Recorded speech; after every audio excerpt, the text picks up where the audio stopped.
So, thank you everybody for coming today. I'm going to shortly introduce our guests that we're honored to have with us today for the roundtable. But first I want to introduce myself and provide a little kind of sketch on why we're doing this today, what we're going to sort of be talking about, and again why we think this is important for an institution like Vanderbilt and a place like Nashville. So my name is Keith Letgorse. I'm a political science professor, and I primarily work on issues related to electoral politics in Africa. I sort of have an area of expertise in Tanzania, but I especially work on sort of on the politics of opposition in settings where they don't have much of a chance to win. So maybe think about I'm sort of inspired by the stories of why people fight the good fight. Yeah. And which I think is sort of, in some sense, maybe relates to some of the things we might even talk about today. So why I think this is important for us to do at Vanderbilt, I mean, we often, as a premier research university, are really focused on how we, as scholars, engage. That is, where are we sending folks to do research, and which sub-Saharan African countries are represented in terms of where we have affiliations to sort of send students to study abroad and so on. We're very much focused on how our experiences as students and faculty here are enriched by our interaction with sub-Saharan Africa. But what we don't talk about as much is sort of the profile of our institution, of Vanderbilt, as well as the sort of Nashville community, and how the sort of African experience is represented here on campus as well as in Nashville. So things like international students here coming from places like Ethiopia and Ghana, Somalia, of course Nigeria, Zimbabwe, Seychelles, and so on. And so our effort today is to reflect, sort of flip the lens, and rather thinking about our university and our sort of global presence outside of Nashville and in the African continent, instead reflecting on the African experience and specifically the sort of immigrant and refugee experience in the United States, here at Vanderbilt, as well as in our Nashville community. So it's kind of sort of the big picture of why we were kind of inspired to organize this event, and sort of what a broader goal of our trans-institutional program, Africa at a Crossroads, is sort of putting on throughout the year in our 2-year grant program to build the profile of the role of Africa on campus here at Vanderbilt. So with that, I have the unfortunate distinction of introducing two guests who are way more distinguished than myself to introduce who our panelists are for today. And then I'm going to sort of hand it over to them to give a little bit of a background and further introduce themselves, and then hopefully have some really robust conversation about their experiences, and as well as sort of engaging with those of you who have joined us today. So on my left, I have Okey Ndibe, who is a novelist, a political columnist, and an essayist. He's written a number of novels of great acclaim, including Arrows of Rain and Foreign Gods, Inc. The latter was named one of the 2014 Best Books of the Year by the New York Times. He holds a PhD in literature from UMass Amherst, and has worn a number of hats, including having served as a professor at a number of prestigious academic institutions. And his recent memoir, called Never Look an American in the Eye: Flying Turtles, Colonial Ghost, and Making a Nigerian American, is sort of his reflection on some of the topics that we'll be talking about today and his experiences. On my right, we have Dr. Gatluak Thach, who is the founder and president and CEO of the Nashville International Center of Empowerment. He's the author of a book called My New American Dream, and working on additional projects related to working title Sustainable Integration for New Hope and Why My People Continue to Suffer in South Sudan. He holds a PhD in organizational leadership with an emphasis on strategic planning, and he works on topics related to leadership and supervision, community development, and executive coaching. And his organization plays an important role here in Nashville regarding, in particular, refugee resettlement. So with that, I'd just like each of you to take a little time to just introduce yourself more, provide a little more detail on what I missed, and then I'm going to ask for you to kind of reflect a little bit on, to start the conversation, a chance for us all to get to know you better. That is, to understand a little bit about your journey that brought you here today, and specifically thinking about telling us about those of us who don't know where you came from, sort of what your experience was of coming to the United States, and I think that would be a good place to start. Yeah. Good. Good afternoon. All right, we're going to try again. But before we do, I'll tell you what's at stake culturally. I come from the Igbo people of Nigeria, southeastern Nigeria, and there's at least one Igbo man there. And in our culture, you can't address an audience without offering a greeting, a salutation. And if you don't hear back from your audience, that will be a very polite way of saying to you, take a hike. So now you know what's at stake, right? So good afternoon. Good afternoon. Much better. What an important and timely subject that we've been invited, we have the honor to address. And it's such an expansive subject that we cannot but do it in justice in the end, because we don't have enough time. It's a sort of semester-long seminar, a subject like this one. But sort of to go to the task that I've been given to sort of frame my own subjective engagement in the subject of immigration. I arrived in this country December 10, 1988. The Nigerian novelist Chinua Achebe, the author of Things Fall Apart, had invited me to be the founding editor of a magazine that he published. That magazine was based in Amherst, Massachusetts, so that's how I came to this country. And before I came, this was my first visit outside of West Africa. I had, sort of gone to one or two West African countries, but I'd never been to Europe, much less to North America. And so this was a very important rite of passage for me. And before I left, my parents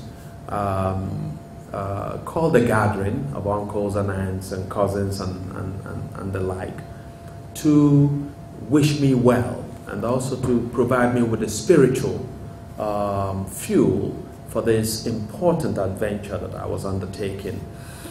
And so at some point, an uncle of mine said to me, okay, whatever you do in America, make sure you don't look any American in the eye.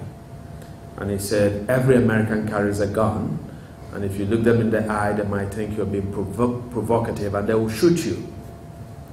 My uncle had never been to America. He'd never been outside of Nigeria at all.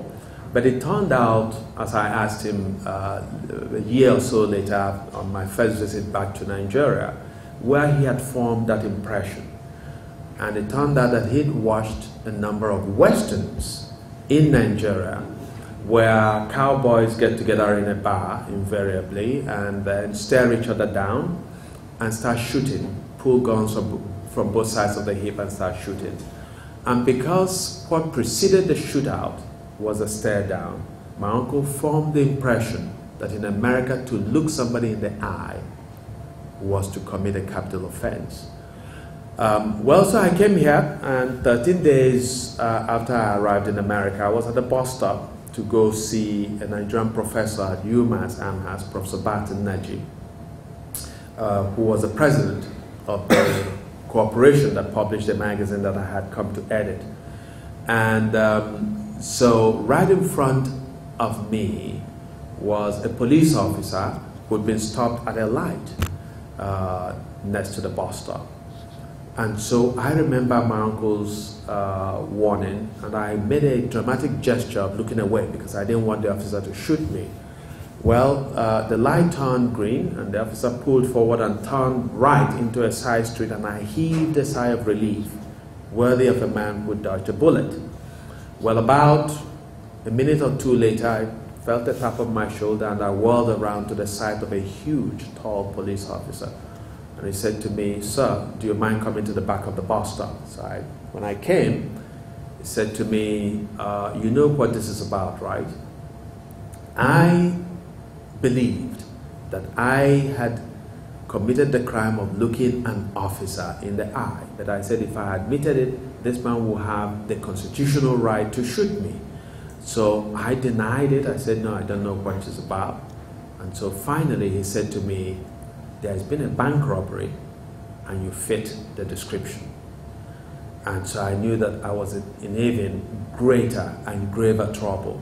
And so that became perhaps one of those moments, terribly terrifying and certainly traumatizing encounters with a particular kind of experience in America.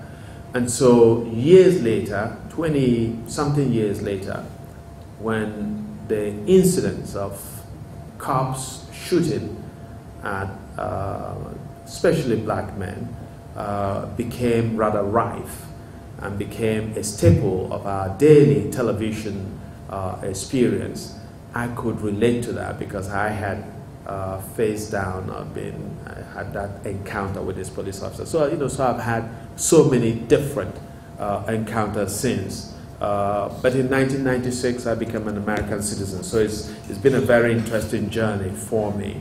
But I'm going to pause at this point. And all these stories are actually in my book, Never Look an American in the Eye, which tells my story as an immigrant in America. So I'm going to pause because I am often incapable of brevity.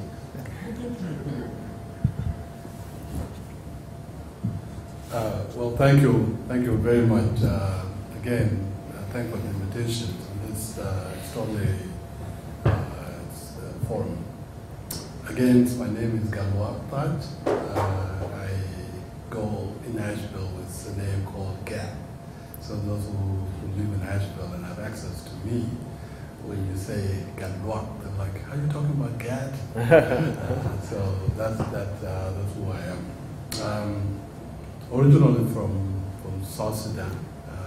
Now it's South Sudan, but it was Sudan by then.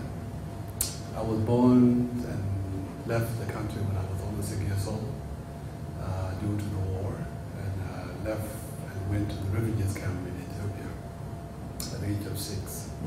I was in the camp for less than 2 months.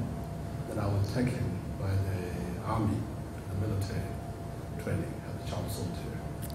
So I went through the training, and then after the completion of the training, I went to the war zone. I was one of those child soldiers on statistic that fought war at a very young age.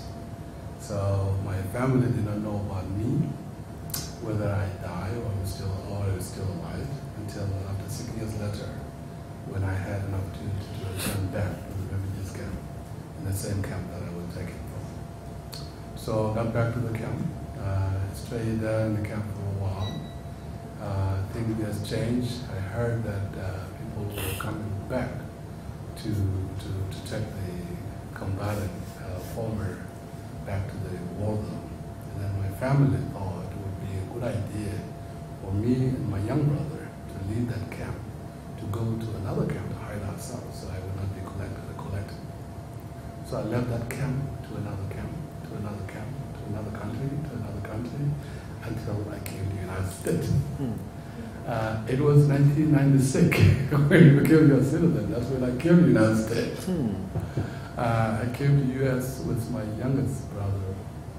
Both of us were young. We were like orphanage, considered minor. But I was a little older than him.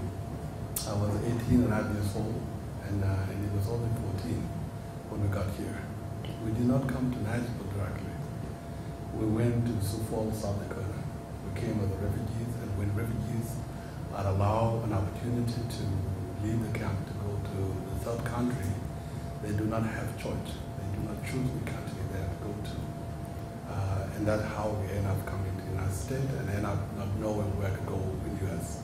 It was winter, and we landed in Sioux Falls, South Dakota. You can see that, right?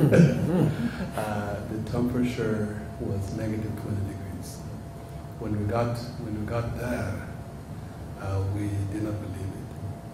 We left Kenya, and it was over 100 degrees, and got into to negative 20 degrees. So you can see the difference. We were there only for a few weeks in Sioux Falls, South Dakota. we decided that it was not a location that we should stay. We have to relocate. But neither of us knew English. I cannot say a word in English, nor my brother. I never have had a chance to go to school. Never even know how to write my name. Did not know what to do. And I'm the older person now, like a parent to the young 14 years old child, whom I actually had been with for about 3 years, taking care of him, going with him from place to places. But things changed. Friends who left the camp when we were still in the camp came to Tennessee, and we were able to have his contact. So we reached out to him, and he told us that he is in Nashville, a place called Nashville, Tennessee. This is a nice place. It has the weather is like weather in the refugees camp. You can just walk with t-shirt on. It's not too cold. People can find job here even if they don't speak the language. The cost of living is not a problem. You can be able to afford a place with yourself and your brother. Then you come here. We also have a community here. There are a number of Sudanese who are here. They are also attending churches. There are a number of churches here in Nashville. We will be able to have a service in our own language now. You can see he has all the reason for me to come here. so my brother and I just asked our sponsor that we have to relocate ourselves to Nashville. No, you guys cannot go.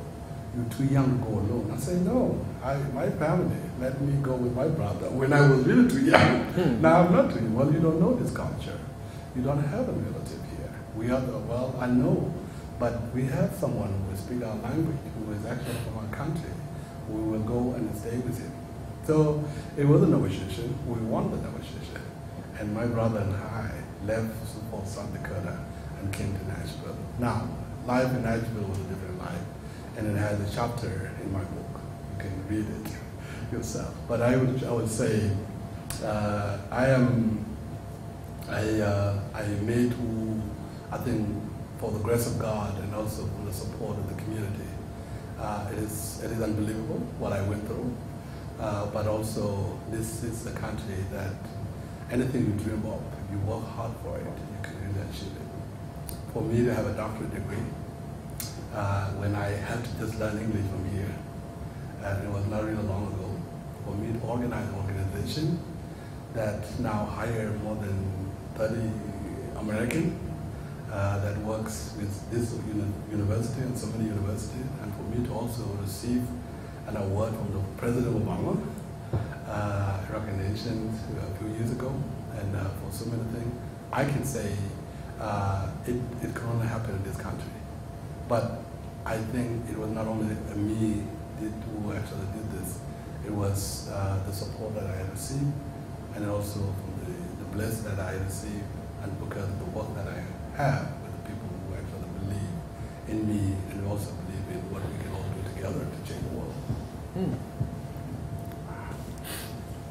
Great, thank you. I feel like now we sort of know each other a little bit better now.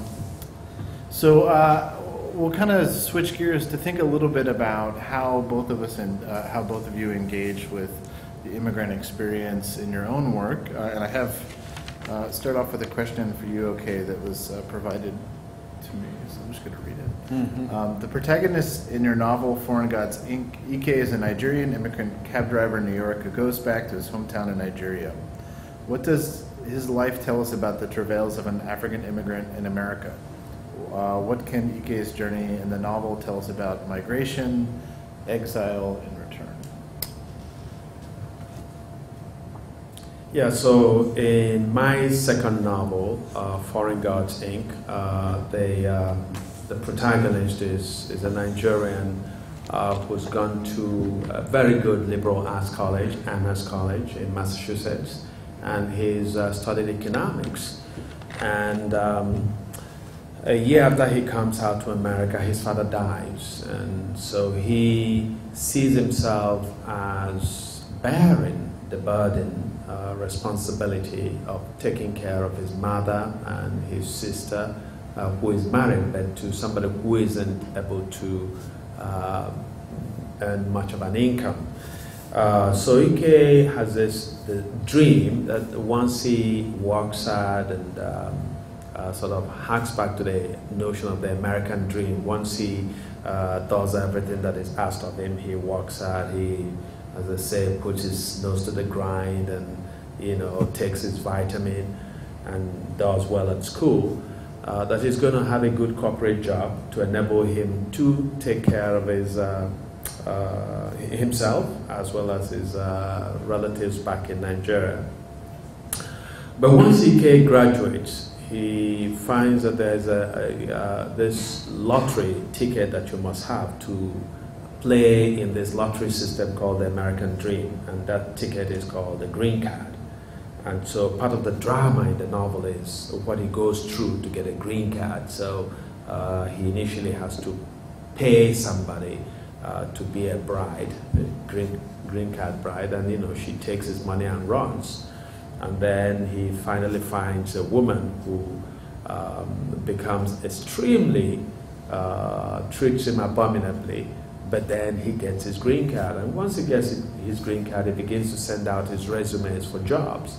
And on paper, he has a cum laude in economics, so he looks attractive. So he will apply for a job and he'll be called in quickly for an interview.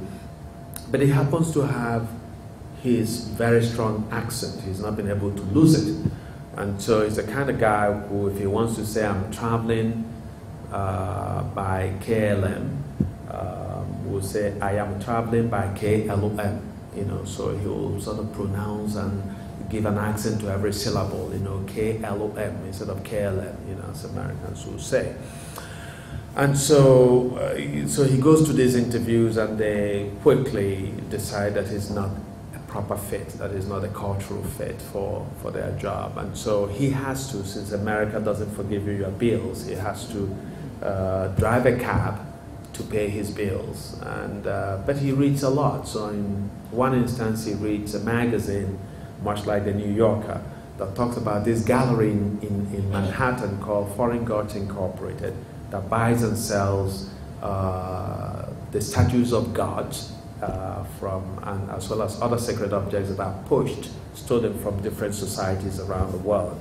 The kind of societies that some people might still describe as primitive. And so he falls to temptation to return to his natal community to steal what used to be the god of war, to sell it to this gallery, expecting to make a ton of money and to reinvent himself now by starting a new business.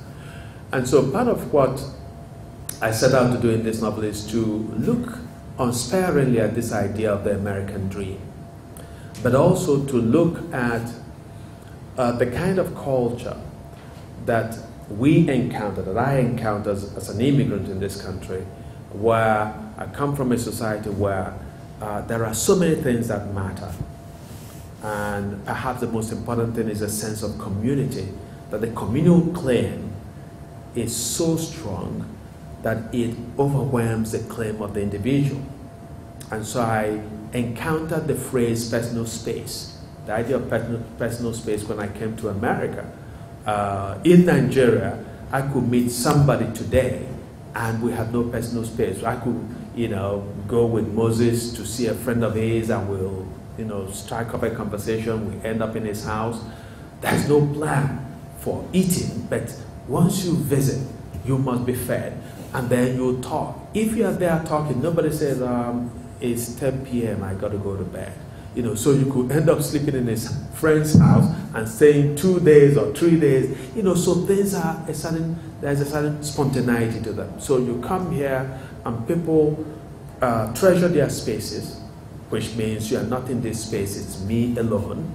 And then this is, you know, I have this passion, I have cars and so on and so forth. So that kind of materialism that is particularly accentuated in America, because it becomes part of the ideology of making it, of the American dream and so on. So anyway, so I wanted to look at the American dream, and I wanted to look at this consumerist, hyper-consumerist culture that is now, as it were, consuming even the sacred, where people are now buying up gods the same way they collect paintings and so on. So I wanted to look at all of that in a broad sense.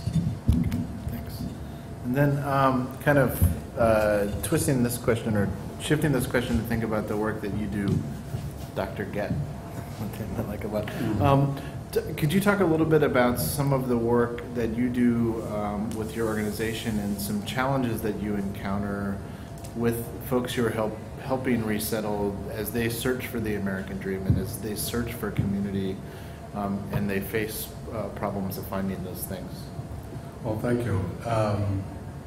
And also to add into the American dream, I in my book, which I also say is my new American dream, I reframe it a little bit different than what we consider to be an American dream, and I'll tell you why. So what we do, I end up becoming a person of love to that. It's because of what had happened to me personally. When I left the military, like I said earlier, I was 12 years old. It was because a friend of mine got shot. This guy became as my brother to me. He was a little older than me, at least a year older than me. And the time we were in the military, he always took care of me. When I got sick, he always made sure that I got what I need. Whenever we were deployed, he also made sure that he always goes with me. Well, he went with me wherever we went. So at one time we got humbled, and he got shot. And our people ran away. I saw him fall down. I didn't run away. I grabbed him, fall on him, was crying. I had to pull him under the tree. He knew he's dying, but he also knew that if he died without talking to me, I'm going to die as well. But he didn't want me to die. So what he planned for me was that he wanted me to leave the military to return to the refugees camp. He also believed that if I had education, or even know something like knowing how to write people's names, I would have remained behind with general, with those who are high-ranking people. Sometimes they can only get shot if something happened there, so they're not in front. So he wanted me to leave the military, but in order for him to do that, he had to come up with something that he wanted me to take. He had a necklace that was given to him by his grandmom, and that necklace, he wanted me to take it, and took it all the way to the camp and gave it to his brother, his younger brother, and that his family would know that he died, that his family would know that I knew he died, and that his family would know that he is blessing them to continue his life. So he wanted me to drop everything, put on my uniform and leave the gun and everything else, to go to the camp, to go to school. I didn't know anything about education. I never knew anything about that. But he told me something like that. So when I came to the camp and then got back to the family, which is a different story, and when my family told me and my brother to leave and came all the way to the United States, like I said earlier, I thought of him, and I thought of what he actually wanted me to do. He wanted me to get education. It was difficult for me to take care of a brother here. When I was working at an offline hotel, I was living in East Nashville, for those of you who live in Nashville. In order for me to go to the offline hotel, I had to take a bus from East Nashville to downtown Nashville, and then another bus from downtown Nashville to Motor Road. And then we'll take an offline bus from Motor Road to the offline hotel. In the middle of the night, after my shift, I will come back to the offline hotel, from offline hotel to downtown Nashville. Nothing will take me to East Nashville. I have to walk from 24 to 65 on foot. Usually it took 2 to 3 hours, and it could even be longer depending on the weather condition. It was difficult. Now for me, I wanted to do that because I wanted to also have a place for me and my brother, and I also wanted to have food. You can see how sometimes children here can take things for granted. I wanted also to learn English. When we got a vehicle, we got a car. My friend and I bought a car. Neither one of us knew how to drive the car. So he wanted me to drive the car. I never drove a car before, and I wanted him to drive the car. It was difficult. So I took the driving. I would say, okay, I'll go ahead and drive the car. I drove from East Nashville to downtown Nashville, just praying that let me not hit anybody, and let the stop sign not cut me. And then got to the East Nashville downtown, and then followed the bus all the way to Maplewood Road, and left the car there, and took the upland bus to the upland, and I came back doing the same thing. And then for a few days, I became a driver. But now a driver with no driver license, without leaving the road, without doing anything more. I'm saying this to say some of the challenges that refugees and immigrants are going through. This is exactly what I've been through. And then with that, I knew I needed a driver license, but I cannot get a driver license until I took the driver license test. But I cannot take a test until I knew English language. But I can't know English language until I attend classes. But there were no classes at that time for people who have no basic education knowledge in Nashville. So Cornell Learning Center, which is not far away from here, had a program for adults who drop out from high school. That was the only place here in Nashville that I can go and attend a formal school. But now, when I got there was nothing for anybody who actually can begin from a basic English language. So I was set in a class, was dropping out of high school, and I was given a book to read, but I can't read anything out of the book. So I have to struggle through the instructor who was there to tell me what to do in order for me to be able to read. And then it starts by learning a number of the words, and then a number of those words I have to practice, and I have to know how to pronounce them, and with the meaning of them in my own language.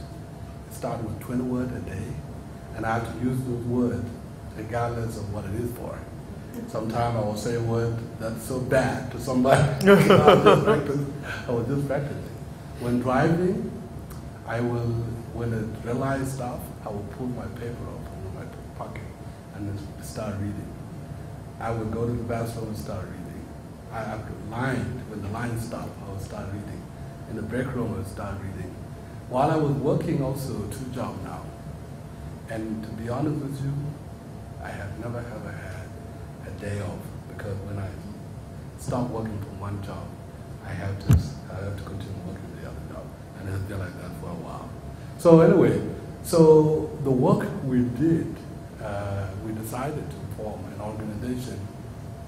It was after this when I went through a change, and then those changes got me my high school diploma, and now which is GED, went to college, got a degree now, and I started working at a Dell Computer as a programmer, because my background, my undergrad was a computer science and math, and then got a job for Dell Computer as a programmer. And then from there, I decided to marry someone, because culturally, I believe many of Africans here will know this, and what we have in South Sudan, that when your older brother already married, you are the neck online, unless there's no cows at all. So you have to marry. And especially if you are in America, regardless of how old or young you are, you'll be expected to marry, because you have to have your own family. But anyway, but I did not know who to marry. Now I have been in America by that time, 7 years. 7 to 8, almost 9 years.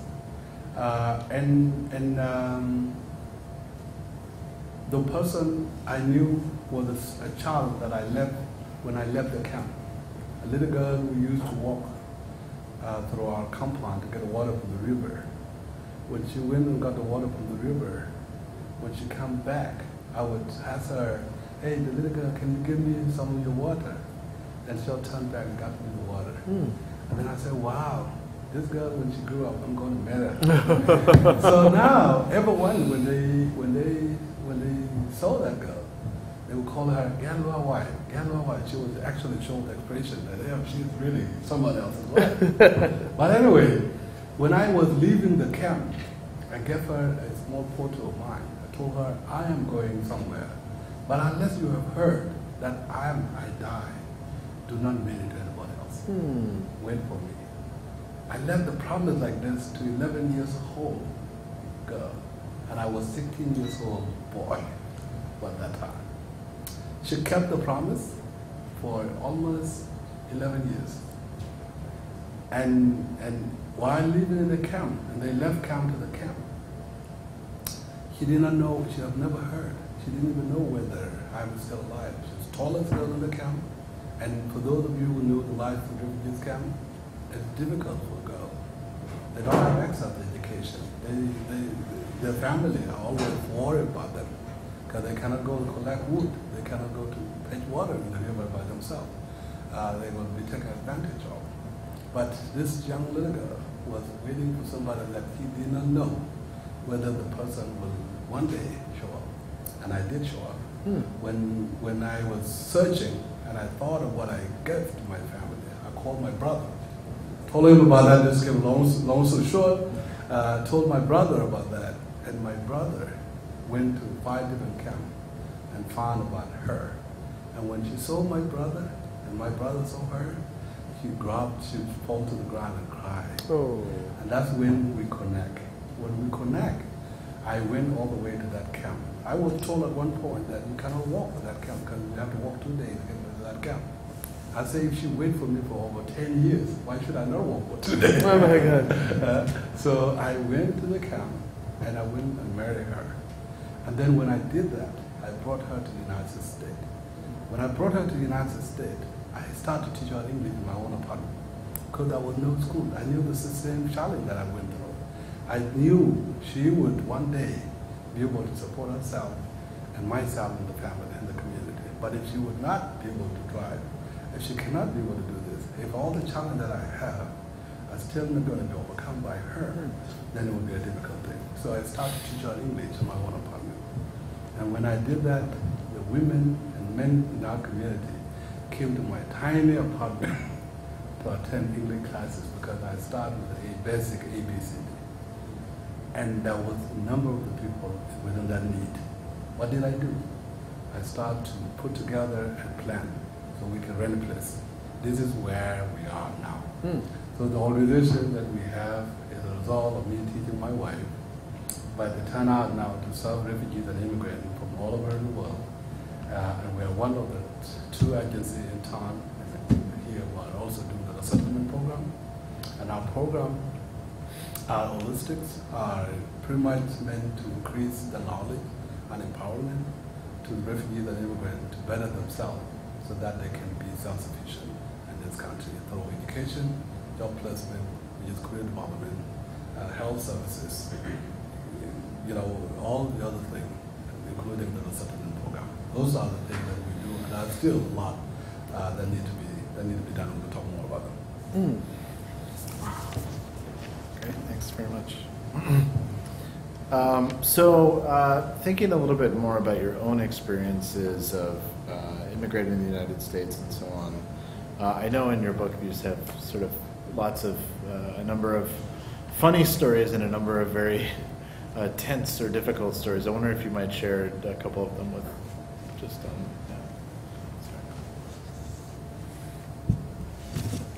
Yeah, well, I've already told of the terror of being arrested for bank robbery less than 2 weeks after my arrival in this country. But part of my engagement with America was of a different, almost comical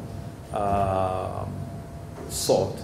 And one of those stories had to do with the image of Africa that I encountered amongst the Americans that I first began to relate with.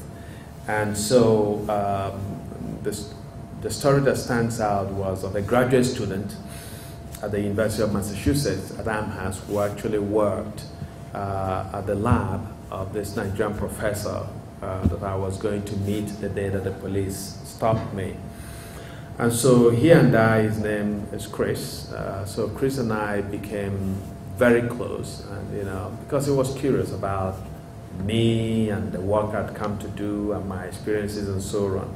And so one day Chris said to me, "Okay." I said, "Yeah." He said, "I have a question." I said, "Yeah, ask."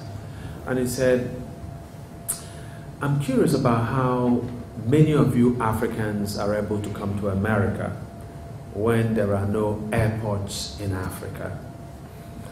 And so when he said this, I thought that Chris was trying to, was trying out, that he was a kind of rookie comedian who was trying out his material on me.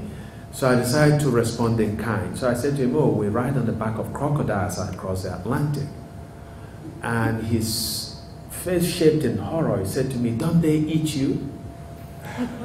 And I said to him, "Well," I said, "Chris, if you speak an African language, it makes crocodile docile." So I said, "A crocodile will hug you and even kiss you if you wanted." And all this while I thought we were all joking. So later that night, Chris called me at home. This was pre-cell phone. And he said, "Okay." I said, "Yes." He said, "There's been I told the crocodile story to my roommates and they don't believe it. So I'd like for them to meet you so that they will hear the story from the horse's mouth." And so I told him, I said, "Chris, I don't know the horse well." I said, "It's a crocodile that I know much better." And I said that the crocodile that I know rather better was too busy ferrying other Africans across the Atlantic to come meet your roommates. So shortly after this, the Valley Advocate, which is a local paper in, if you know the Amherst, Massachusetts area, it's called the Happy Valley. So the Valley Advocate was a newspaper, and the editor, finding out that I was in this country setting up an international magazine as the founding editor, sought me out and said she'll like that she didn't have African material in her paper, and that could I start writing an occasional column for her. I said yes.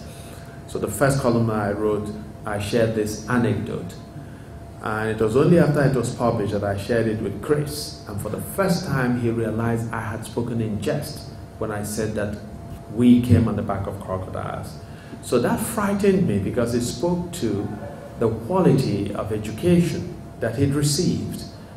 This was a graduate student in engineering. But the other thing that struck me was then, having encountered this story, I began to talk to other Africans to tell them the story. And it turned out that mine wasn't an altogether uncommon, an altogether unique experience. So one person told me that he'd been asked, "Is it true that you Africans live in trees? And if you're an African in those days, you had to develop a sense of humor, or you would be constantly angry." And so he said, his answer was yes. And so his interlocutor said, "How do you get up there?" And he said, "It's easy. We take the elevator."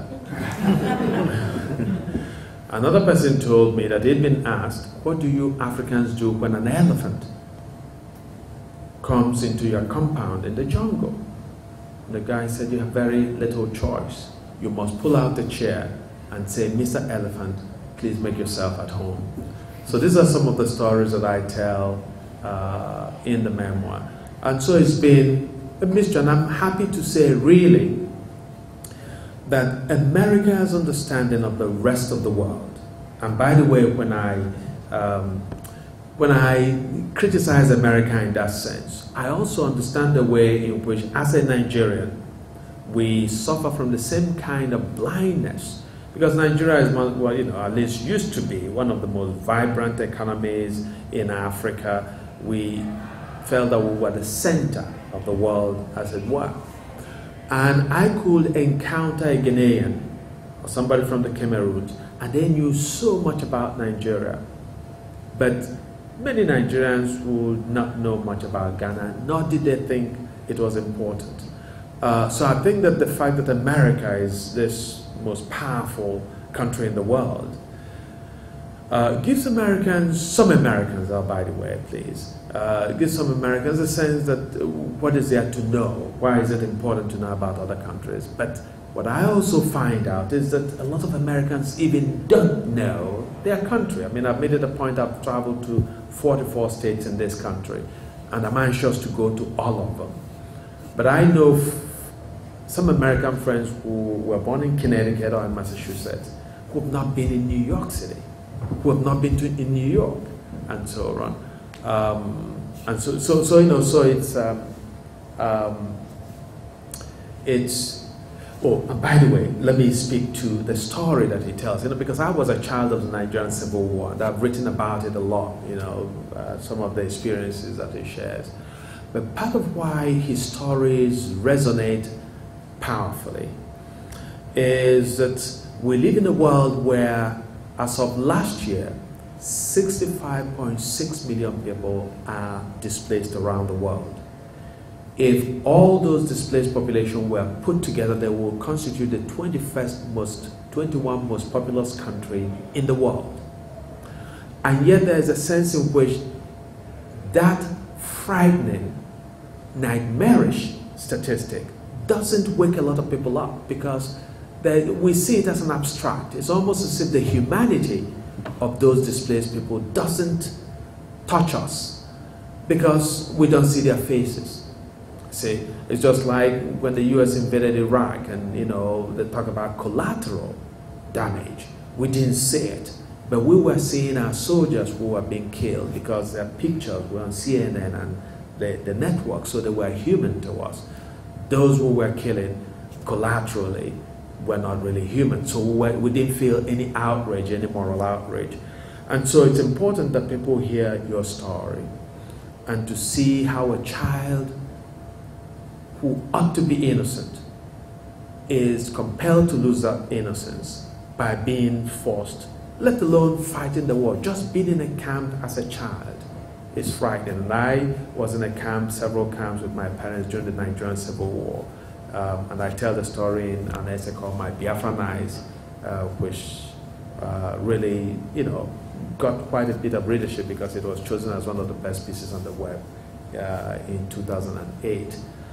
So it's important that we hear the story, so that when we say 65.6 million people are displaced in the world, most of them, and it's only a tiny fraction, less than 1% that are ever resettled, it's frightening.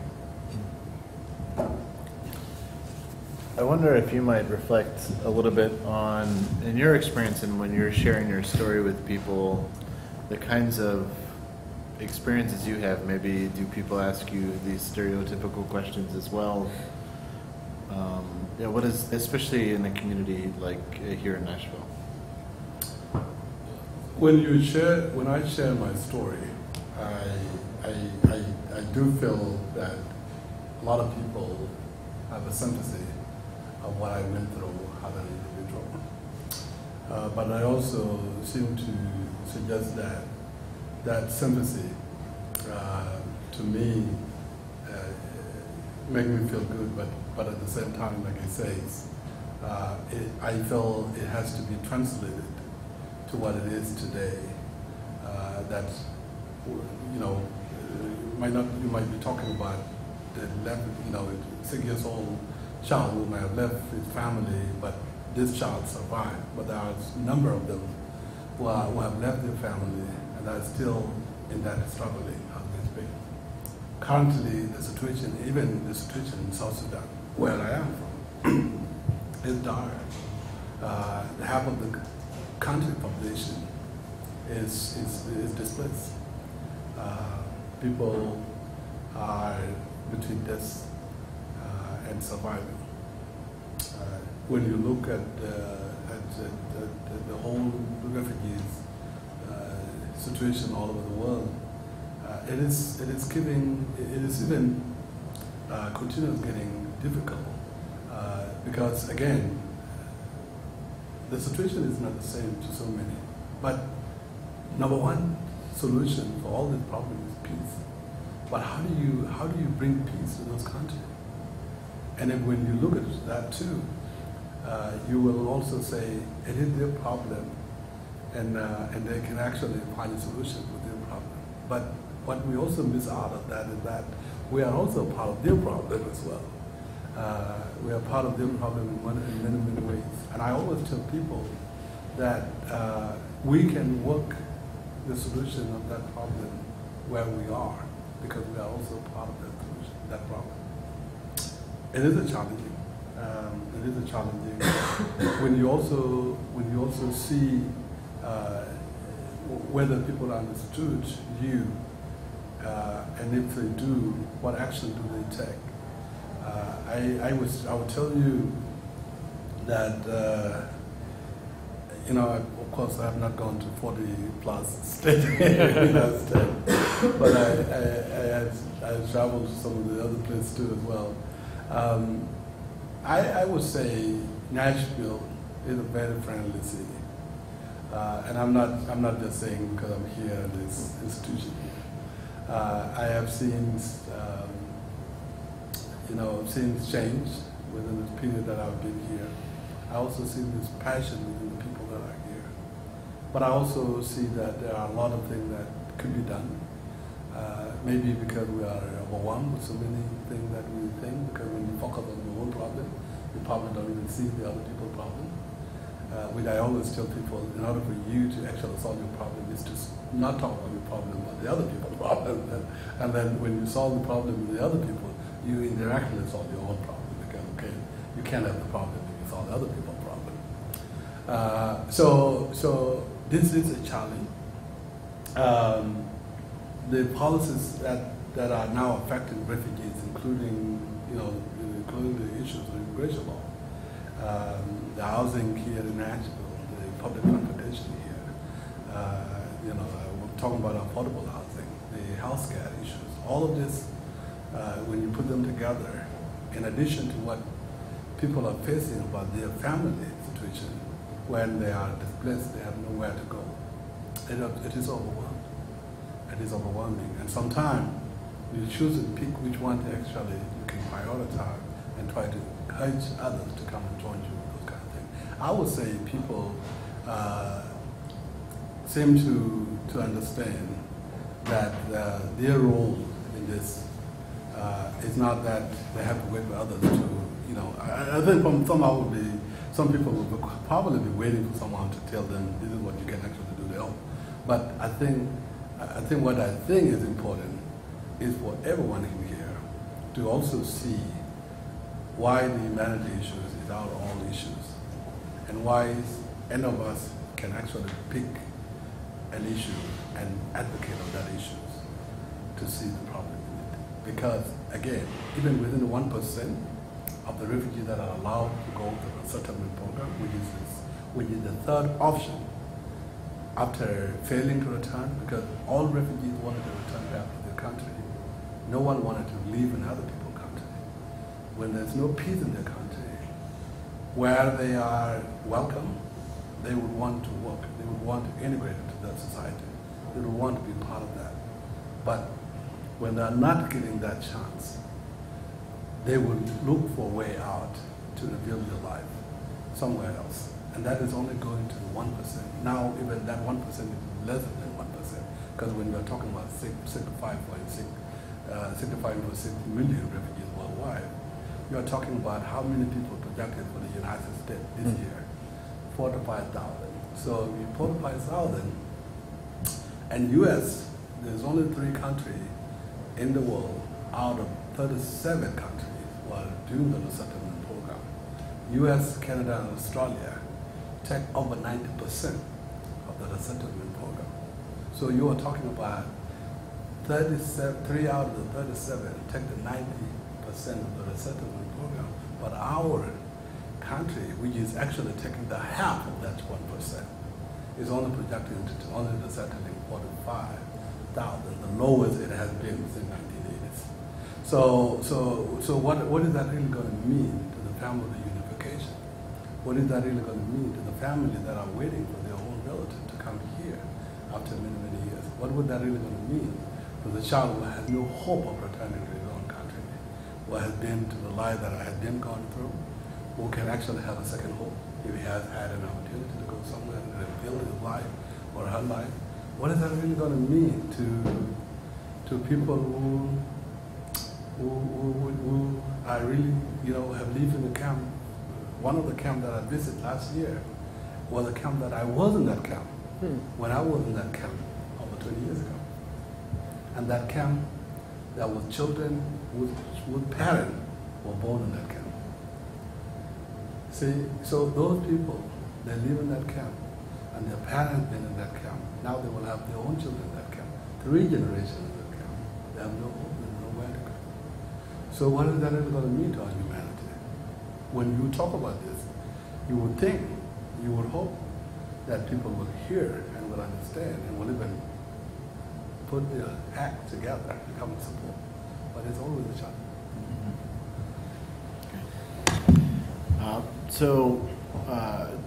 Momentarily, I think it's great to have you all here, and I can see you are really enjoying and focused on the conversation. So in a minute, I want to hand it over to you all to sort of ask some of our guest questions. But yeah, maybe to reflect a little bit on the current moment that we find ourselves in, and reflecting on what the experience of being an immigrant is like now, right? In particular, at a moment where it feels like we may be very well sort of having an argument over what it means to be an immigrant in America, what it means to be a refugee in America, what it means to be American, and what our role is sort of in the world. Can you reflect a little bit on the moment that we find ourselves in now, and sort of how that's changed how you identify or how you see the American experience?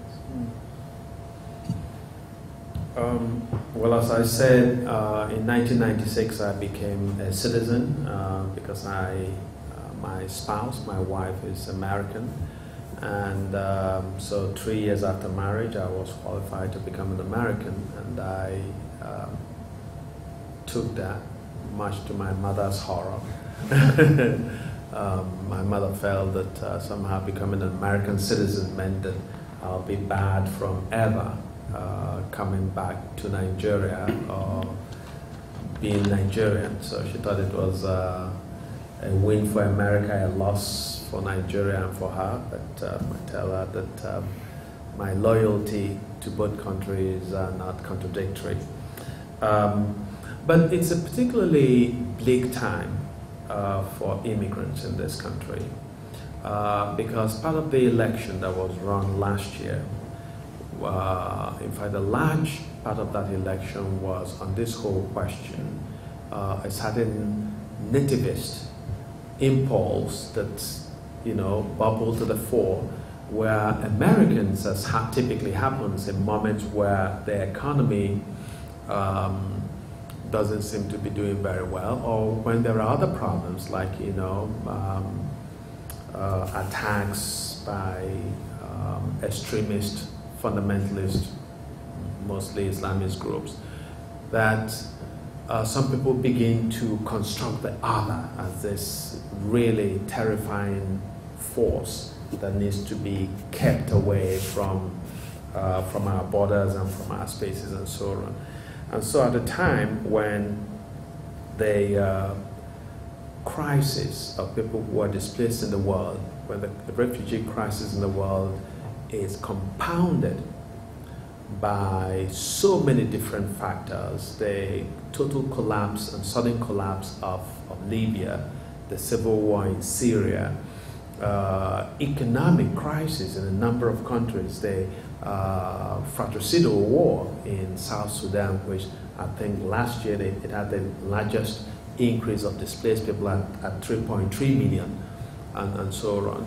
So at a time when we have a crisis on that scale, you find a country that is the de facto leader of the world retreating from its commitment to compassion as a policy.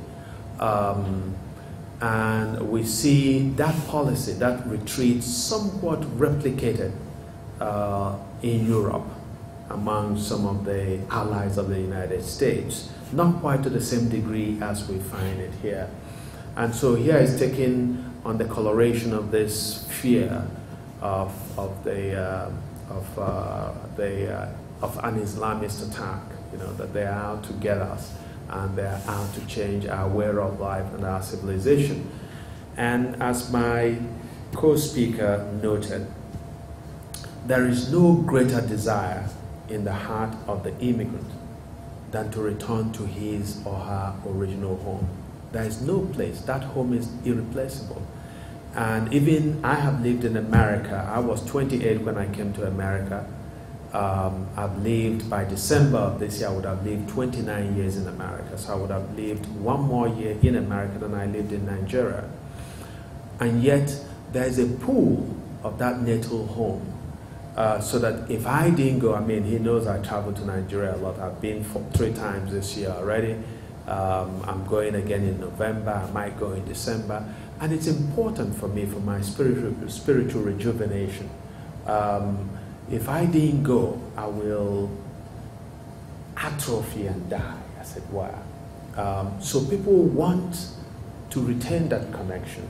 And if we could make a commitment as the United Nations, as the United States, as NATO, as just the world's most powerful countries, if they made a serious commitment to push for the resolution of conflicts in different parts of the world, the human species, which sort of lays claim to a certain heightened intelligence, paradoxically is the one species that is unable to resolve conflicts. We seem to be quick at starting the shootout, but it's as if at some point we feel that these wars are inevitable and that they should be interminable, and we just go on and on and on. So even when we have some initiatives to end wars, it's as if we enter those discussions with the sense of their inevitable futility.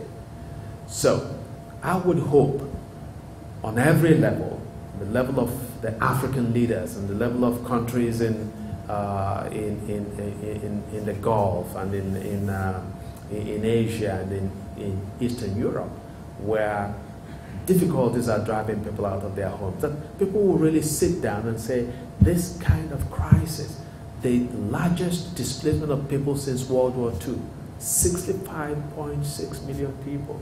That's at the end of last year, the end of 2016. And it was 300,000 more than in 2015. So it's a crisis that is on an upward swing. So my hope is that the trend that we have, the atmosphere of suspicion of the immigrant, the criminalization of the immigrant, the perception of the immigrant as a disease, a pathology, that we should retreat from that mindset and begin to recognize our shared humanity with these people who are the most besieged people in the world.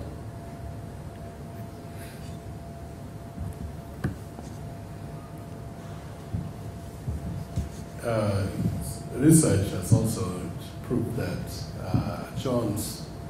that new Americans, especially the called refugees and immigrant, I think it's became what it is now, that the new American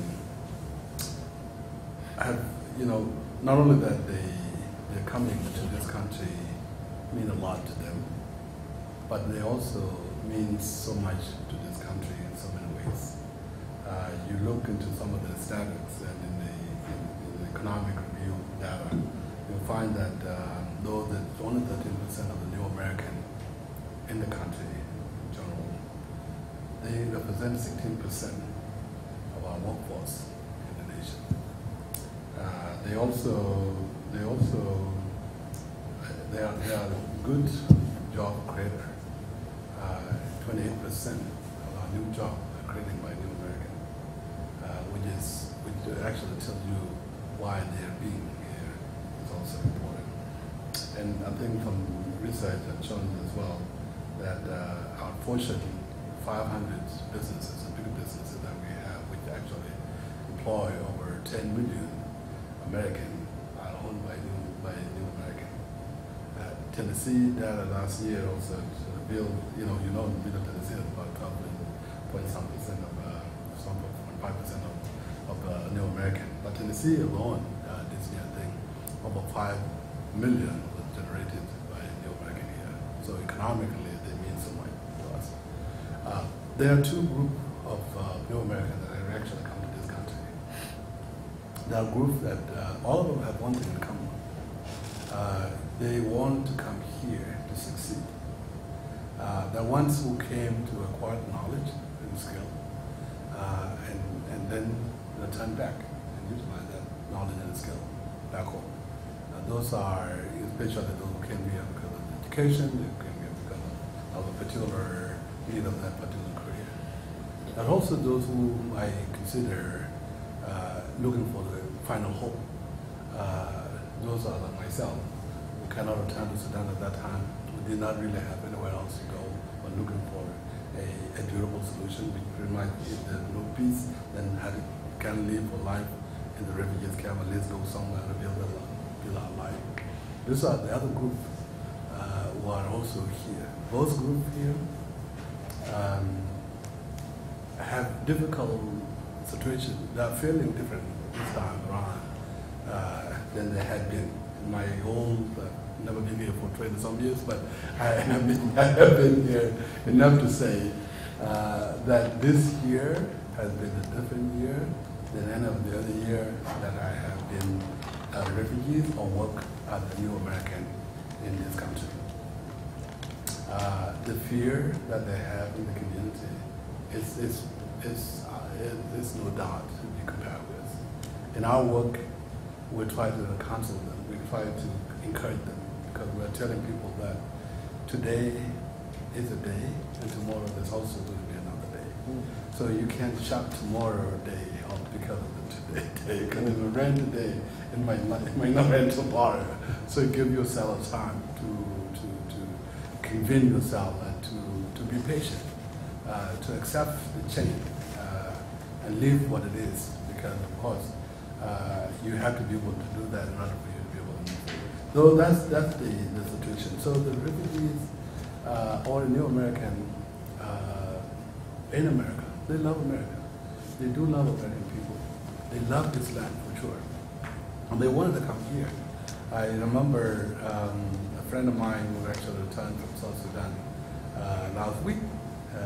When South Sudan, of course, you remember, anyone who was born in Sudan, and so I remember, you know, South Sudan got independent in 2011. So my birthplace is Sudan.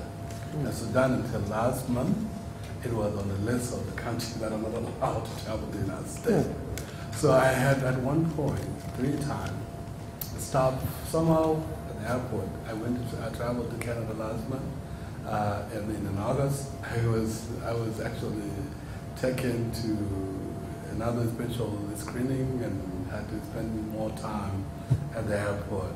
So last month, before President changed Sudan from the status to what's supposed to be now, I was going to DC and also spent a special screening and all that. This is me, who actually has been a citizen of this country and voted for this country than anywhere else that I never voted anywhere else before. This is the only country that I did. And became citizen over 15 years ago. No other country, really, to be honest with you, I live here longer than anywhere else in my life. So when you see yourself as such, what do you think about other people who are so new to this thing? With people who are not used to this, who came from where the government, anything the government does is always suspicious, that they don't really know whether this is going to be anything for me in whatever way. So it is a challenge. It is a challenge, and we all understand it is a part of the change. We would hope the thing will change for good, to the good of people, because as humans, we always wanted to live in peace. People come here because they seek peace, and they have to live in peace, and they all have to live together. And we all have to focus on other people's issues. If we narrow it down to ourselves, then we will have more issues than we should otherwise. But when we look to honor, and we also took a leadership and lead then the country will continue to be blessed. And that's my sense. I believe that there is, what I say earlier about my new American dream, because when you look into what it meant to be American and what it meant for anyone to go to a stage, there are stages that are called adjustment stage for people who actually happen to be here. A stage that when you first come to this country, first stage would be an arrival stage, where everything in this country is new to you, and you are so happy to see them. You're very pleased that you are having an opportunity to be in this country. Anyone you encounter, you will be like an American, and any advice that you receive is a good advice that can only be given to you by American. And you can live in this nation, and nothing else is gonna come against you. This happened, and this only lasts for a year. After the year, you go to what I call a arrival stage, new adjustment stage, an adjustment stage where things will be difficult. Sometimes in those stages, if for example, language has been not accustomed to you, and now the thing that you hope to see cannot be there, and you have to be on your own for pretty much, you feel like sometimes you made a choice that you can revisit. And maybe also it is, at this time now, so many people, so many new Americans are visiting the church too. Did I make a good decision to come here? Because this is when, even within the family, you will see a generational discussion, and there's a generational gap between children and their grandparent, their parent, and sees a number of separations within the family. This is also what you call the cultural shock, but it really is significantly important because you are now trying to adjust to what you are not easy to adjust to. But if you made it through and you're becoming an American, that's what I call an American stage, which is when some of these people would want to have an American citizenship. They wanted to vote. They wanted to engage civically. They wanted to be part of the community. They have to get themselves out. They don't want to hide themselves. They have to acquire some sort of integration knowledge and becoming a part of the community. They don't want to be isolated anymore or live in their own community, because what you see in many of the new American communities is this community, but this community, but the other community, and it's like there's no interlink. But when people feel like I have enough, now I can cross to the others community, and we can all be a one bigger community. That's only happened when one feels like he has what it takes to consider himself or herself an American. Now, if you do that, then you can go to what I call achievement state. Many of them wanted to come here to achieve something, achieve education, achieve significant thing, maybe a business, maybe even run for something. And that is why everyone within all this group that I say wanted to be in this country. That achievement now, it is difficult sometimes when you have someone whose parent came here with the hope of their kid to be part of this nation, and now their kid have gone through so much and are getting opportunity. And for somehow now, when you talk about DACA issues, when you're talking about things of that nature, they're becoming a difficult thing, because where would these people go when they have nowhere else to go, and they seem to be achieving something. So the final thing for them is becoming a part of the community, be a leader in the community. This is stage. That's not easy when you live in a situation where you don't really know whether you are really welcome, or you are really accepted, or you are really being seen as either a part of us or a burden for us. And when you don't really know how the community has changed their perspective on you, then you really doubt how are you going to really be working on your way out or way in for this thing. All right. So I'd like first to thank you to both of you. I'd like to use our remaining time so that our guests can field questions from you and reflect on the issues that you'd like to raise. I just ask, when you raise a question, please introduce yourself to our panelists, your name, and then also if the question is directed for one of the two panelists specifically or for both of them.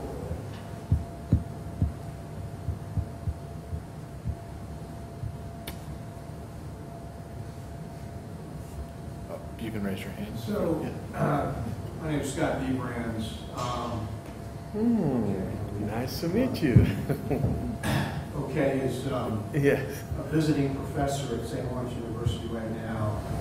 And it's a professorship down my dad's name. Yes. So, came here to meet him. So, Yes. Oh. You know, there's this broad impression that you just spoke to about a lack of welcoming and understanding. That's a broad impression.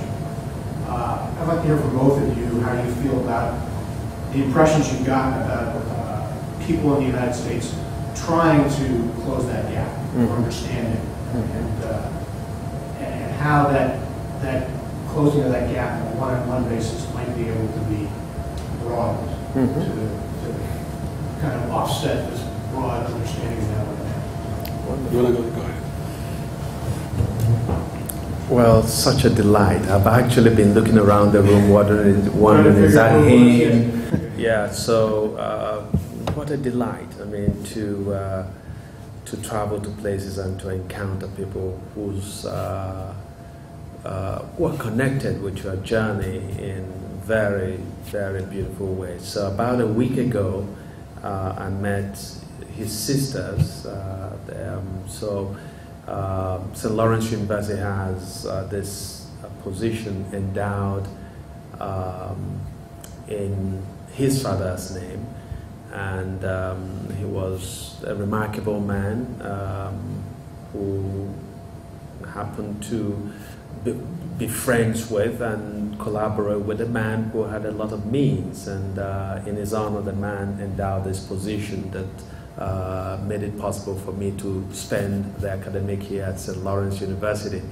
So I met his sisters last week, and then I told them that I was coming to Nashville to give a talk, and they said, well, our brother is there. And then he sent me an email a few days ago and said he couldn't find a place. I sent him the links and sent another one.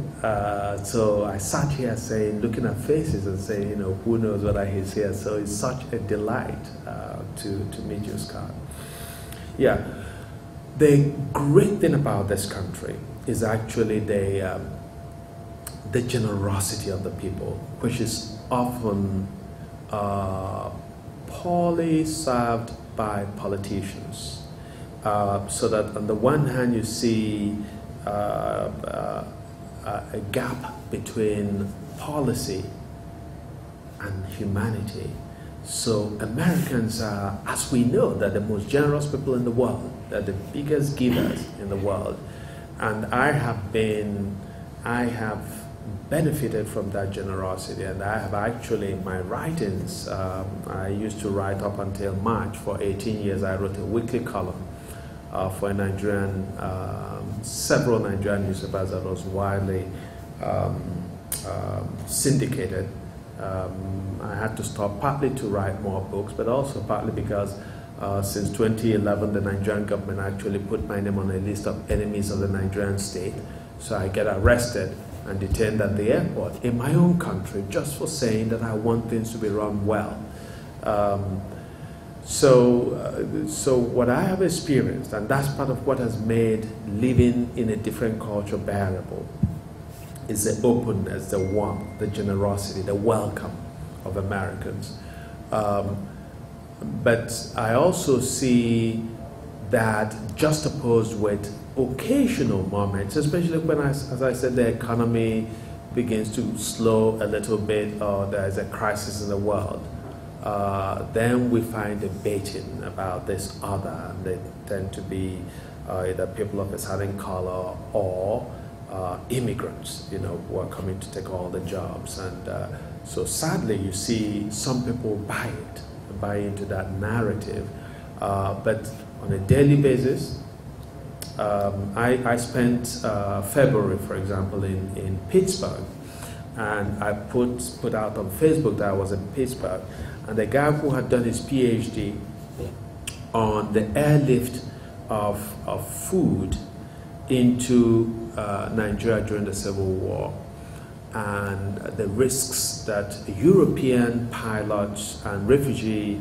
workers took in order to fly in these planes with food at a time when the Nigerian government had blockaded the secessionist territory, which was where I lived with my parents. And so this guy wrote to me from Australia and said that one of the eight workers that he interviewed for this and lived near Pittsburgh, and he said, you must want to meet him. So he introduced us, and this man came with his wife, and we met at the bookstore, and he began to tell me of the plane crashes, because they had to do all kinds of maneuvers because Nigerian planes were surveilling the skies, looking for them to shoot them down. So they had to fly in darkness. They actually just turned down the light of the craft a second before they landed. Otherwise, the Nigerian government, and they had to fly at night, and so on. And so we were talking, and I was telling him of my own experience as a child during the war, going with my parents to places where people were given food. And one of the most poignant memories that I have is as a child standing in line, and then a man who was standing a few paces in front of us just buckled and collapsed. And my parents were shielding me as a child so that I would not see, that I was, of course, looking around them to see. And I saw the man taken away limb, from that situation. It's one of those very, very poignant memories of the war.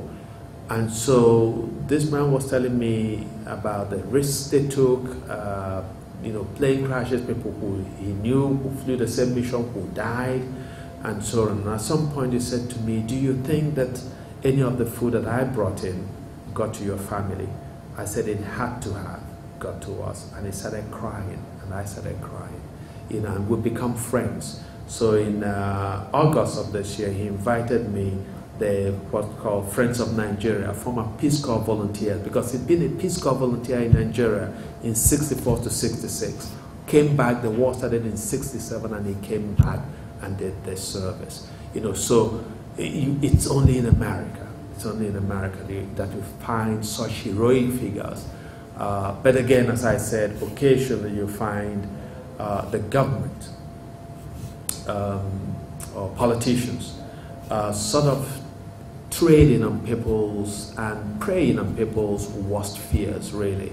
And at a time like this, when we least should afford that kind of complacence and indifference, we find that politics of the stigmatization at its worst in this country.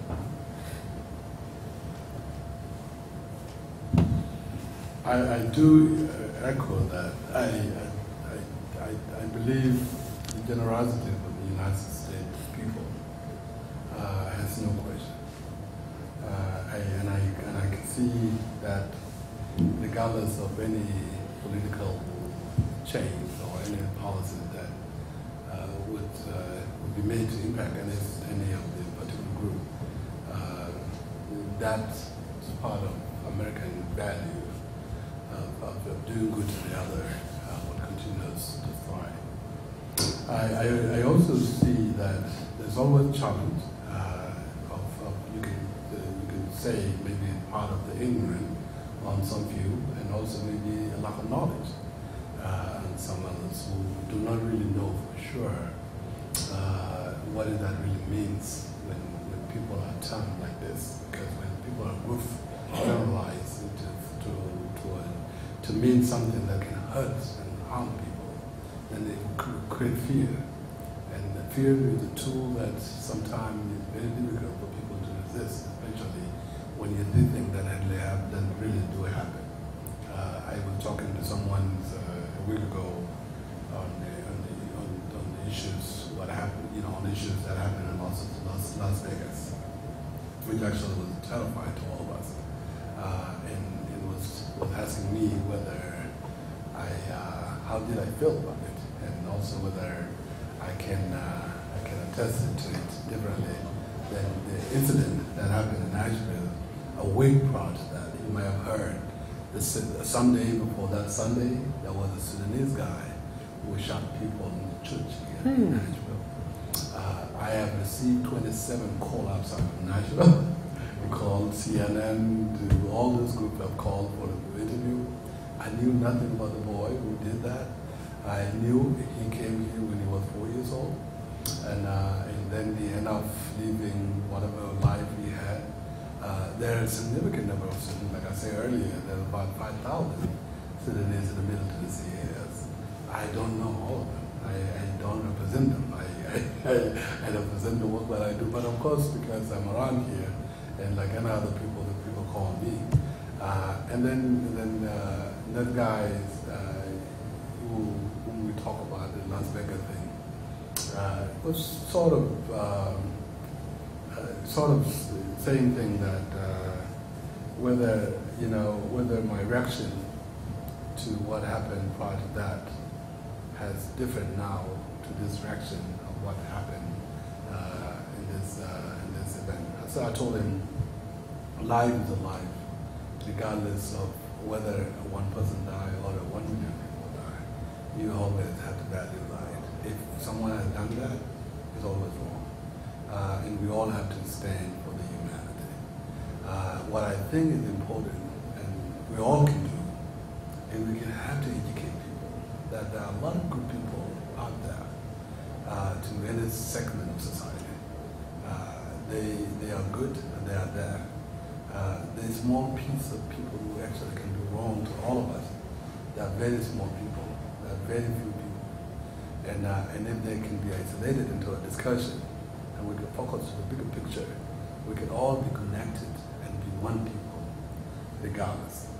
I would say to you, in looking into the story of Nashville, some of the things that actually happened here, especially in 2008, when one of the council person here came up with an initiative that considered Nashville to be English-only spoke city, right? At that time, for those of you who were here. I, together with a guy by the name David Lobel, came up with an idea. I was on his board. I was very young. My organization was only 2 years old. But I was already on his board. And I told him that I have a number of Sudanese in Nashville who cannot live here.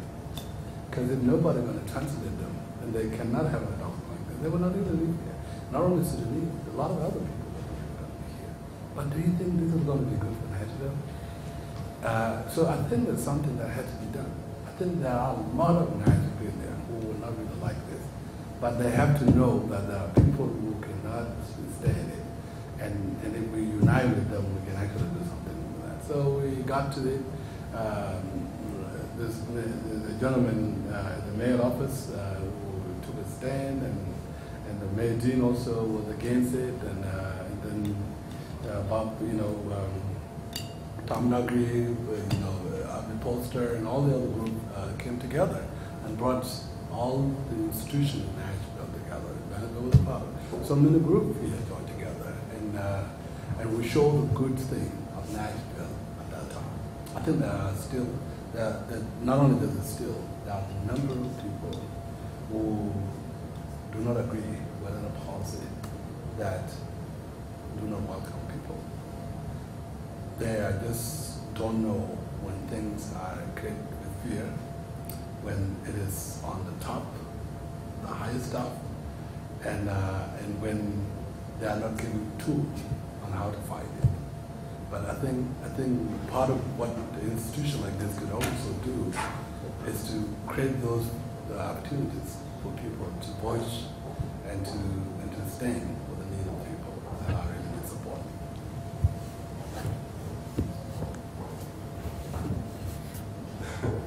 Well, thanks for this very deep conversations, both of you. I was wondering, the other day I was talking to someone who came to my office, and he said told him, I said, in the course of our conversation, he said, where are you from? I said, I'm from Nigeria. So he said, oh yeah, I meet a lot of Nigerians all the time. And then he said something, and then he said, all the Nigerians that I meet, they all have advanced degrees. they all either are doing their masters or their PhD programs, or they have doctorates. Why is that? And then he mentioned somebody that he went to Memphis. And I said to him, I said, that the people that you are meeting, they are not representative of the larger Nigerian population. Yes. You are meeting is a self-selected group of people, myself included, yes, in that population, in that sample size. So I think when I had that conversation with him, I had to cast my mind back to this whole debate about the modern minority, right? The ways in which people like you and I are seen as a modern minority. And we are sort of juxtaposed with African Americans or native-born Black Americans, right? And then this contrast is drawn and said, oh, look at these high achievers. Look at Dr. Gab. He came to this country as a refugee. And look where he is today. He has a doctorate. He's gone on to accomplish these amazing things. He's an employer of labor. And look at an accomplished, award-winning author. Okey Ndibe came here as a refugee. If both of them could make it, why not native-born, Black Americans? So this notion of the modern minority, which all of us, whether we like it or not, are implicated in it. They've sort of appropriated us into that argument, into that narrative. What do you think of that narrative? Do you see yourself as a model minority, right? So let me just leave it there. I have another question, but do you want to start? Well, thank you so much for that question.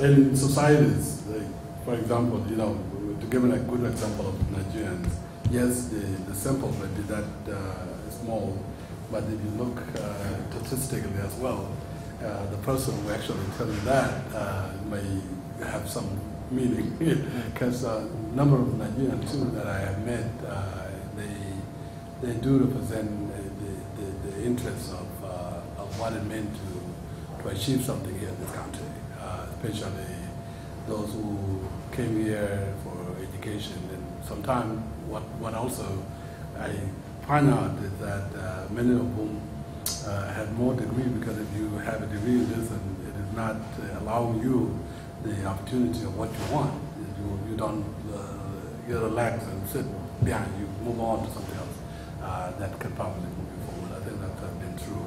I don't know whether that is true with Sudanese though. I don't know whether that is true with Sudanese, and I think it has a lot of factors for Sudanese in that sense. Now, the minority, we are, I would tell you in the community that I represent, there are only a few of us who can do much to get that far. For me, I'm one of the very few examples of those who came with no background educationally and have gone to even have a doctorate degree. I think, I don't know, I do believe I took it to myself as a challenge. I carried on what I was told by somebody else, but also I think I had a vision for what I really wanted to do, but knew that if I can really continue to get myself better, I would not be able to achieve what I really wanted to achieve. In our Black community in general, I live with a number of African Americans in Tennessee. My organization also works in close relationship with the TSU, where I also adjunct sometime, and we have a number of kids that also come to our program. I think it is a challenge. It is a challenge. Some of it had to do with the support system. Some of it had a lot to do with the fact that for for a broken family sometime where mom and dad are not together in a sense. It is uneasy to see that drive within the child to move forward for whatever he or she wants, because the child always wants to get the support, want to have the support of the field. But again, you feel like if you are a minority within the majority society, what influence would you actually be able to do, and how can you create the majority minority within the group? That is also a difficult thing that sometimes you face so many obstacles, and when you don't also focus on what you can actually do right and whom you can actually partner in terms of seeing what you really wanted to achieve, it is a struggle that probably sometimes don't really seem to have an aim. But again, I agree. We are in this, and those who are young and born here and should have the access to this too, of empowering themselves and have the education and be better. Maybe because of so many things, it doesn't always seem to be happening. Oh, very, very interesting question.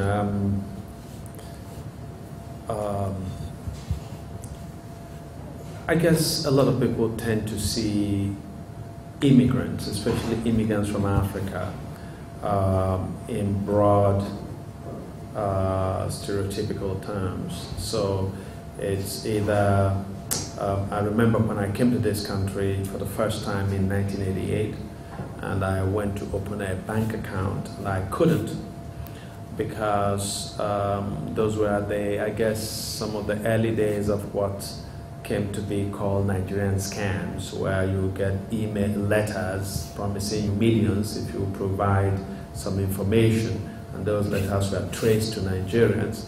And so the FBI actually wrote to banks telling them that Nigerians were highly intelligent criminals, and to, as much as possible, look out for Nigerians. So the fact that I carried a Nigerian passport made it almost impossible for me to open an account. I had to get several professors at the University of Massachusetts, because I was based in Amherst at the time, to attest to my integrity before the bank manager allowed me to open an account. So here was a different kind of categorization.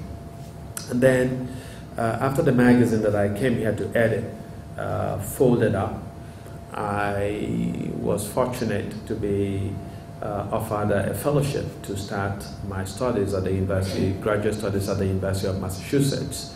And of course, how that happened, was also very interesting in terms of the funny side of my experience as an immigrant. So there's this African-American great novelist and writer, John Edgar Wideman, who was one of our columnists. And so one day I was coming out of the bookstore and I ran into him, and he said to me, "So now that the magazine has ceased production, what are your plans?" I said I hadn't figured it out. I had interrupted a very robust career in Nigeria to come be the founding editor of this magazine in America, which folded up because we weren't able to get advertising from advertising agencies. They just said to us that black people did not read serious magazines, that our magazine was too intellectual, and because they would not offer us advertising, we folded up. So I told him I hadn't figured it out, and he looked me intensely in the eye and he said to me, "You must be writing a novel, right?" I wasn't writing a novel, but the way he asked the question, I felt the answer better be yes, or this man will never talk to me again. So I said yes, thinking that there would be no consequence to the lie. Well, he said to me, "Could you get me 15 to 20 pages of your manuscript, and let me see if we can get you an admission and a fellowship to start your studies in fiction at UMass." I said, "Whoa." Anyway, so I considered doing nothing. But if I did nothing, this man and I ran into each other constantly in the center of Amherst. we were invited frequently to the same parties, so it meant I had to live a hermetic existence, sort of ducking. If I was turning a corner, I would peek out. If I saw him, I would beat it the other way. So I sat home over a long, very desperate weekend, and I wrote and wrote and wrote, and finally came up with 23 pages, which I went to his office hoping he would not be there, and he wasn't, because I didn't want him to say, oh, let me take a quick look. While I stood there, I might just faint, you know. So I left it in his mailbox, and a few days later he called me and said, okay, I find your writing fascinating, and I think we can have a discussion about bringing you here. So that's how I got my fellowship to start my studies, and that manuscript, of course with a lot of changes, became my first novel, Arrows of Rain. So anyway, so once I was in the program now, I took a class with a professor who one day invited me. He'd read the first paper I wrote, and I actually said, wow, this is one of the best papers, you know, that he's ever read from a graduate student. Of course, I was an adult. I had edited an international magazine that won prizes in this country. But he saw it as extraordinary, so he invited me to go out to dinner. And over dinner, he was telling me, oh, you know, I'm impressed by you Africans, you know, you take yourself seriously. But then he said, you know, some of those who are born in this country don't have the same drive and motivation and so on. So I said to him, I could take what you just said as a compliment. I said, but the truth is that I grew up and I had my education in a country where nobody discriminated against me because all of us were black. Our teacher was black, you know. I said, but African Americans have lived all their lives in this country, and at this point I had become a TA to a class. And so one day I insisted that my African American students should be part of the discussion in class, and they got into the discussion. At the end of that class, a female student came to me and said, look, I'm happy you called us to speak. And she said, the reason we don't speak is that we raise our hands in other classes. The professor, who is invariably Caucasian, doesn't call us. So we learned that our voices are not called for, but you challenged us. You said, I want to hear from you, so we're going to start speaking. And that moved me.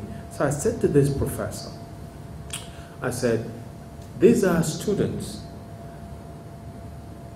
who I have talked to students who have tried to speak in class and they were not invited to speak. So they sort of get used to, you know, our voices don't matter. And that experience came home when my son, my first son, who was particularly prodigious, you know, as a reader, in kindergarten had begun to read quite widely, and by the time he was going to first grade, he read so many classics in the Children's Illustrated Edition, but some of them were 260 pages. So the first grade teacher said to bring their favorite book to share with the class. So my son had just read Peter Pan, and he took it. So when he came home, we said, how did the reading go? He said, well, I brought out my book when the teacher called me. It was the only non-white kid in class, and he said, the teacher took Peter Pan from me and gave me Cat in the Hat to read. So I said, what else happened? And he said, oh, the teacher also asked a question. I raised my hand, but she didn't call me. She called 3 other students. They didn't know the correct answer, so she told us. She said, but he said, Dad, but I knew the answer before the teacher said it. So the next day I went to the teacher. I said, my son brought in Peter Pan to read. Why wasn't he allowed to read it? And she said, well, I wanted to give him a book he could read. I said, that's why he brought Peter Pan, because he can read it. And he said, do you mean you've read it to him? I said, no, he has read it. And so she said, what do you mean? I said, yes, he's read this, and he's read Charles Dickens, he's read. So I pointed out some of the classes, Last of the Mohicans, and so on. Then I said to her, he also asked, you know, raised his hand to answer a question. You didn't call him. He's the only black kid in class. And sometimes I said, you know, because this teacher I don't think was racist, but she was worse than racist. Because she's a very liberal sensibility, you know, but her liberal sensibility says, I have to protect this black kid from making a fool of himself, because if he gets the wrong answer, other kids might think he's not bright. But guess what? 3 white kids got the wrong answer. They didn't die. So I said to her, please, I want my son to learn, to take a risk in the classroom.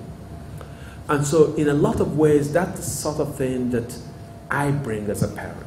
And that's the same way that I took myself as a graduate student. So I said, hey, I grew up in Nigeria. And by the way, in Nigeria, you get graded from kindergarten all the way through, right?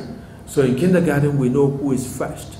And if you failed, at least in my time, there was no social promotion. So you could find a kid who was 5 years older than everybody else in his class. And so when I came second, I was unfortunate to have an older brother who was always first. When I came second, my parents would talk to me as if I failed. They would say, your brother is first, you can be first, but you play too much.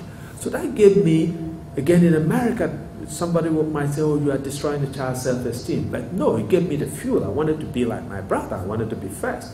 So when I came to America and I went into every classroom, I saw myself as the best student, unless somebody else proved otherwise.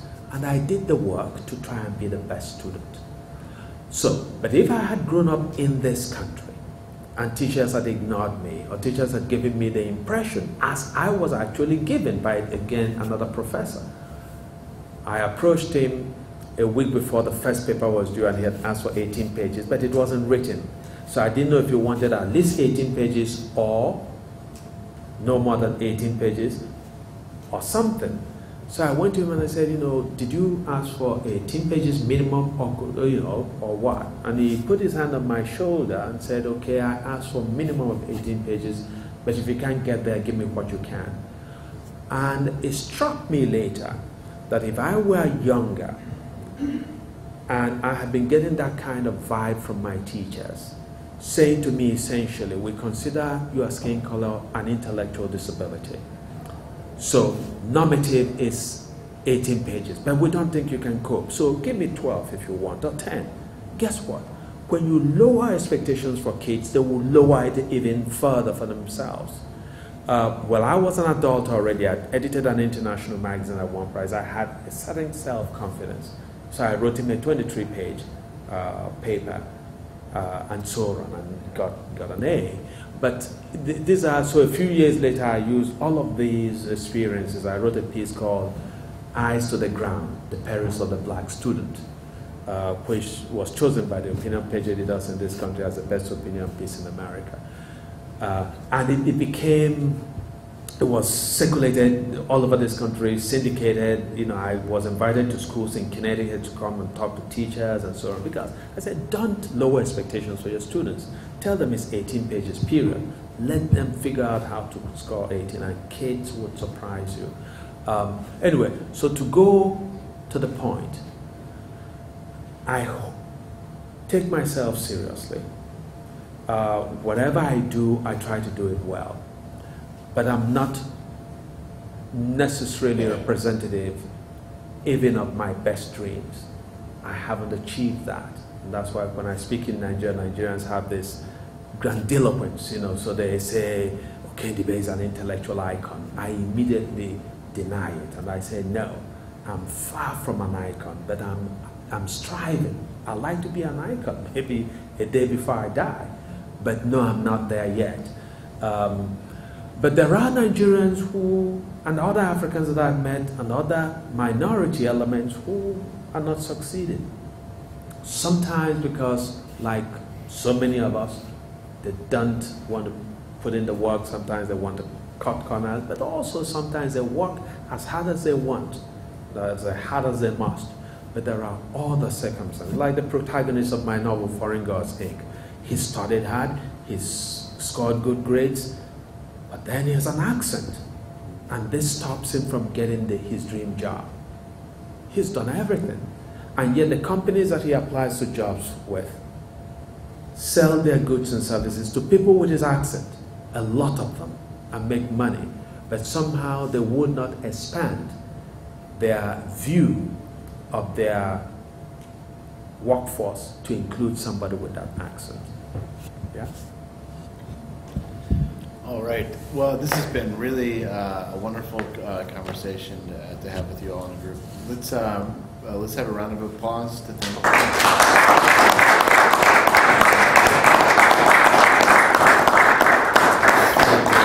And we have a little reception outside. Thank you very much. You did a terrific job. Thanks. So a hand for A lot easier to ask questions than answer. I'm pleased to